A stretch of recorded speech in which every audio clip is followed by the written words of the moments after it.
Media మిత్రులందరికీ నమస్కారం. గత కొద్ది రోజులుగా నా కుటుంబ సభ్యుల పేర్లను ప్రస్తావిస్తూ ఒక భూ వ్యవహారానికి సంబంధించి అనేక వార్తలు ప్రచారాలు జరుగుతున్నాయి. ఈ నేపథ్యంలో ప్రజలకు వాస్తవ పరిస్థితులు తెలియజేయడం నా బాధ్యతగా భావించి మీ ముందుకు వచ్చాను. ముందుగా నేను ఒక విషయం చాలా స్పష్టంగా చెప్పాలనుకుంటున్నాను. చట్టాన్ని గౌరవించే వ్యక్తిగా, ప్రజా జీవితంలో ఎన్నో సంవత్సరాలు పనిచేసిన వ్యక్తిగా నేను ఎప్పుడూ చట్టవిరుద్ధమైన పనిని ప్రోత్సహించలేదు. ప్రజల విశ్వాసమే నా బలం. ఆ విశ్వాసాన్ని దెబ్బతీసే విధంగా నేను కానీ, నా కుటుంబ సభ్యులు కానీ ఉద్దేశపూర్వకంగా వ్యవహరించే ప్రశ్నే లేదు. ప్రస్తుతం వివాదంలో ఉన్న స్థలాన్ని కొనుగోలు చేసే సమయంలో మేము ఎలాంటి అక్రమ మార్గాన్ని అనుసరించలేదు. మాకు భూమిని విక్రయిస్తామని చెప్పిన వ్యక్తుల ద్వారా డాక్యుమెంట్ రైటర్లు, మధ్యవర్తులు చూపించిన పత్రాలను పరిశీలించిన తర్వాతనే కొనుగోలు ప్రక్రియ జరిగింది. రిజిస్ట్రేషన్ సమయంలో సంబంధించిన పత్రాలన్నీ సబ్ రిజిస్ట్రార్ కార్యాలయంలో సమర్పించబడ్డాయి. అక్కడ చట్ట ప్రకారం పరిశీలన జరిగిన తర్వాత రిజిస్ట్రేషన్ పూర్తయింది. ఆ సమయంలో ఎలాంటి అభ్యంతరాలు లేదా లోపాలు ఉన్నాయని మాకు తెలియజేయలేదు. ఆ తర్వాత భూమిపై వివాదం ఉందని, యాజమాన్యానికి సంబంధించి అభ్యంతరాలు ఉన్నాయని తెలిసింది. వెంటనే మేము చట్టబద్ధమైన మార్గాన్ని ఎంచుకున్నాం. ఈ అంశం ఇప్పటికే సివిల్ కోర్టు పరిధిలో ఉంది. గత ఏడాదిన్నరగా న్యాయ ప్రక్రియ కొనసాగుతుంది. మేము న్యాయ వ్యవస్థను ఆశ్రయించాం. చట్టంపై పూర్తి విశ్వాసంతో ముందుకు వెళ్తున్నాం. ఇక్కడ నేను ఒక విషయం చెప్పాలనుకున్నాను. ఒకవేళ ఈ వ్యవహారంలో భూ యజమాని కూడా మోసపోయి ఉంటే నిజంగా బాధాకరం. అదే సమయంలో మేము కూడా చట్టబద్ధమైన ప్రక్రియ ద్వారా డబ్బు చెల్లించి కొనుగోలు చేసిన వ్యక్తులము. అందువల్ల ఈ వివాదంలో మేము కూడా బాధితులమేనని మా అభిప్రాయం. సివిల్ కోర్టులో ఇప్పటికే విచారణ జరుగుతున్న సమయంలో ఇప్పుడు క్రిమినల్ కేసు నమోదు కావడం మాకు ఆశ్చర్యం కలిగించింది. ఈ అంశంపై మా న్యాయవాదులు చట్టపరంగా తమ వాదనలు వినిపిస్తారు. న్యాయస్థానమే వాస్తవాలు నిర్ధారిస్తుంది. ఈ కేసుల గురించి ఎలాంటి దర్యాప్తు జరిగినా మేము పూర్తిగా సహకరిస్తాం. చట్టం ముందు హాజరవుతాం. అవసరమైన ప్రతి పత్రాన్ని సమర్పిస్తాం. నిజం ఎప్పటికైనా బట్టబయలవుతుంది, బయటపడుతుంది. నమ్మకం మాకుంది. రాజకీయ జీవితంలో నేను ఎన్నో ఒడిదుడుకులు చూశాను, విమర్శలు కూడా ఎదుర్కొన్నాను. కానీ వ్యక్తిగతంగా ఎవరికి అన్యాయం చేయాలనే ఆలోచన నాకు ఎప్పుడూ లేదు. ఆ ఆలోచనే రాదు. ప్రజలు నన్ను ఎన్నో సంవత్సరాలు ఆదరించారు. ఆ విశ్వాసాన్ని నిలబెట్టుకోవడమే నా లక్ష్యం. ఈ సందర్భంగా మీడియా మిత్రులకు ఒక విజ్ఞప్తి చేస్తున్నాను. కేసు కోర్టు పరిధిలో ఉన్నందున దర్యాప్తు పూర్తి కాకముందే ఎలాంటి నిర్ణయాలకు రావద్దు. అన్ని కోణాలను ప్రజల ముందుకు తీసుకురావాలని కోరుతున్నాను. నేను చివరిగా ప్రజలకు ఒక్కటే చెప్పాలనుకుంటున్నాను. నాకు భారత రాజ్యాంగంపై, న్యాయ వ్యవస్థపై పూర్తి నమ్మకం ఉంది. నిజం మా వైపు అంటే న్యాయం తప్పకుండా జరుగుతుంది. చట్టం ఏ నిర్ణయం తీసుకున్నా దాన్ని గౌరవిస్తాం. మీ అందరికీ మీ తమ్మినేని సీతారాం. నమస్కారాలు.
ఆక్రమించారండి ఇదే. అవునా?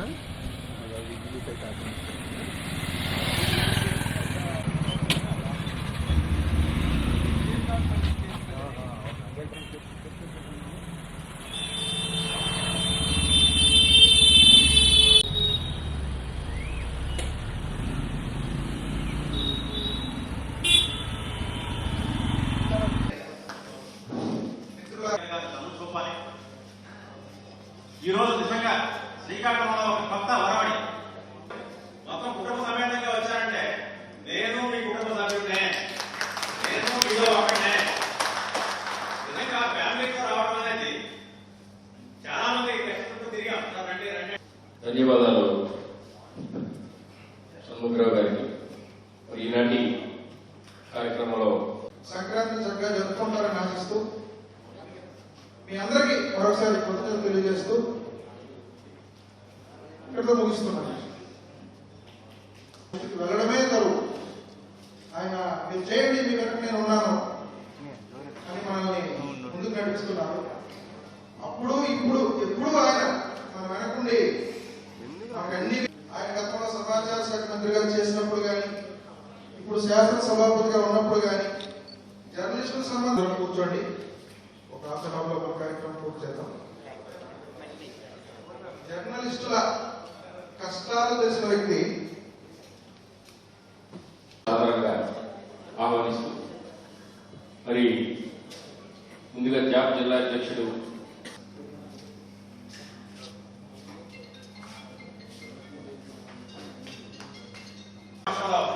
బిజినెస్ బాండ్ ఇద్దామని చెప్పాము. అంతకుముందు ఒక సమావేశంలో చంద్రబాబు గారు సమక్షంలో ఆ పథకాన్ని అనౌన్స్ చేశాము. ఈరోజు నిజంగా మాకు ఎంత ఆనందం అంటే మనం ఒక ఎంతైనా ఉంది. ఇక మనం రాష్ట్ర మహాసభ జరుపుతున్నప్పుడు ఇన్సూరెన్స్ కోసం మిత్రులు ఏపీ సేవా సంఘాల అధ్యక్షులు సుధాకర్ గారు మేడం గారు రిక్వెస్ట్ కూడా ఒకటే, ఏ విషయం ఏదైనా ఉంటే మనం ఒక వివరణ తీసుకోవడం అనేది పాత్రికేయుడిగా మన ధర్మం. ఏ వార్త రాయని అది ఒకటి చేస్తే ఆ వార్తకి శాంతిగా ఉంటుందని.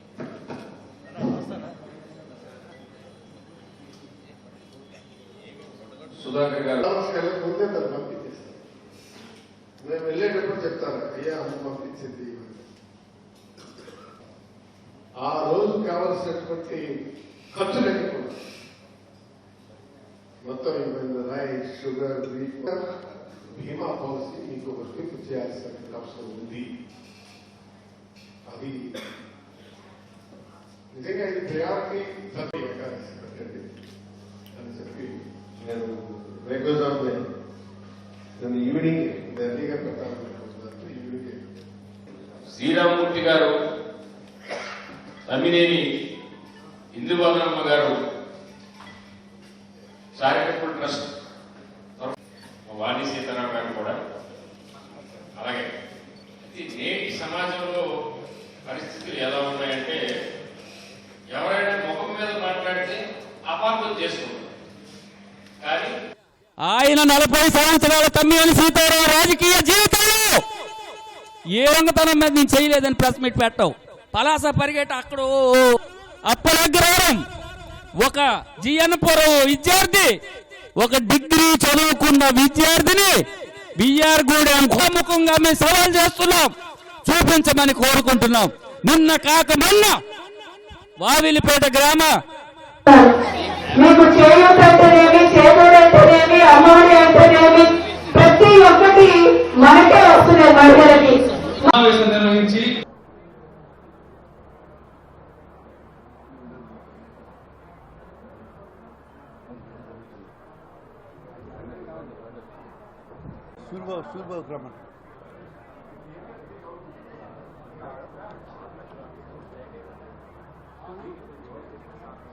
సెంటు భూమి కానీ ఒక కొండను కానీ ఒక ఇచ్చేయడం కూడా తప్పేనట. అదే సమాధానాలు మీరు గ్రీవెన్స్కి వెళ్ళి చెప్పేది. తమ్మినేని సీతారాం నియోజకవర్గం మొత్తం 3000 పెన్షన్లు ఇచ్చారు. కానీ ఇవాళ మన జగన్మోహన్ రెడ్డి గారు కులం లేదు బ్యాంకు వారు అందరూ కూడా మన ఇంటి వరకు వచ్చి కట్టమన్నప్పుడు ప్రతి ఒక్క అక్క చెల్లి సంబంధించినటువంటి ఇప్పుడు చేస్తున్నటువంటి నాయకులు దురాలోచన చేస్తున్నారు. ఆనాటి రాజగోపాల్ దురాలోచన మహోన్నతమైన వ్యక్తి బెడ్డుకోరమన్ గారు. ఆయన విగ్రహాన్ని కూడా జిల్లా పరిషత్ మొదటి సమావేశంలో జిల్లా పరిషత్ సమావేశం డెవలప్మెంట్ యాక్టివిటీతో వెళ్ళడం, ఏదో ఒక ప్రభుత్వ ప్రోగ్రామ్ ఇవి చూసి మళ్ళీ చీఫ్ మినిస్టర్ ఎలక్షన్ వరకు రాలేకపోవచ్చు, రాలేదు కూడా. ఎక్కువ శాతం ఈ నియోజకవర్గంలోనే అన్ని వచ్చాయి. తమ్మినేని సీతారాం గారికి జిల్లా కలెక్టర్ ఎలా అయితే జగన్మోహన్ రెడ్డి గారు రాష్ట్ర వ్యాప్తం చేస్తున్నారో అవన్నీ కూడా ఇక్కడ మనకి తమిళ చేపల్లో ఇంప్లిమెంట్ చేస్తారు. మన పథకాలన్నీ అందుకోవడం సాక్ష్యం మన ఊళ్ళలో చూస్తాం. మరి ఏ పాలన మనం ఎంచుకుంటాం? మోసం చేసి ఒక ప్రభుత్వం మహిళలందరికీ ఒక పెద్ద పీట వేసి మనందరికీ కూడా అన్ని పథకాలు ఫీజు రియంబర్స్మెంట్ తీసేస్తాము అని నేను అధికారంలోకి వస్తే జగనన్న చేదోడు తీసేస్తా అక్క చెల్లెమ్మల కోసం ఒక ఆలోచన చేసి సరే పేరు చెప్పడానికి ఇష్టపడరు, మనసు అంగీకరించడానికి ఇష్టపడరు. ఇవాళ అధికారంలోకి వచ్చిన తర్వాత ఆనాడు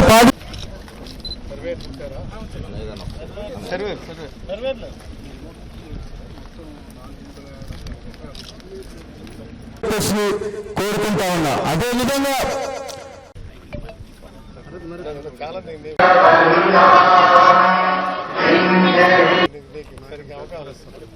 చాలా ఉంది దాని పొడుగులు కదనన్నా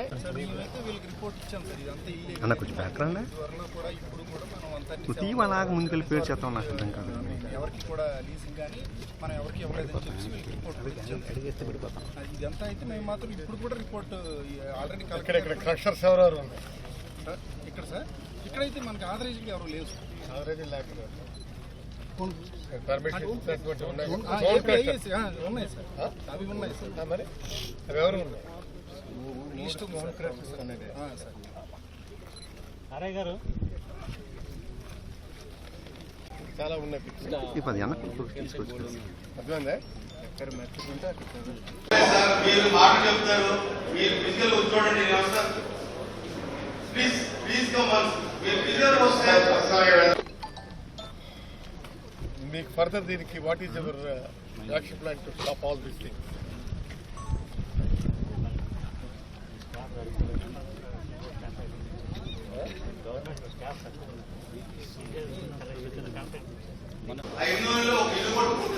వ్యక్తి మాట్లాడుతూ అంటాడు మేము అధికారంలోకి వస్తే అమ్మఒడి పథకాన్ని తీసేస్తాము అని.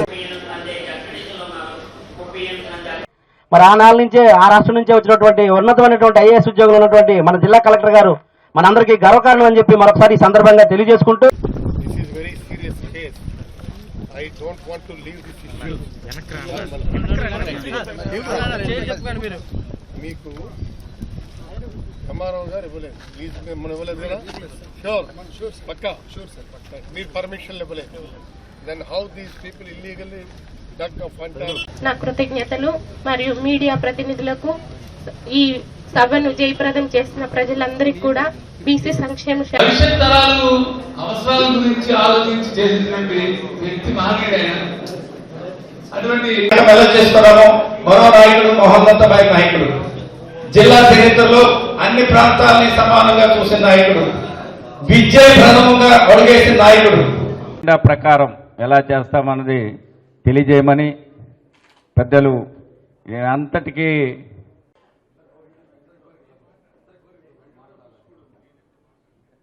ఆ భరోసా వైఎస్ఆర్ ఆసరా రూపాన ఇవాళ డోక్రా అక్క చెల్లెమ్మలకు అండగా నిలబడింది అన్న విషయాన్ని మీ అందరికీ. నాయన ఈ ఒక్క రాత్రి రారా, రేపటి నుంచి మేము కూడా మానేస్తామని చెప్పి తీసుకెళ్లి నిర్దాక్షిణ్యంగా అన్యాయంగా చంపేసి మారిపోయినటువంటి మన జగన్మోహన్ రెడ్డి గారి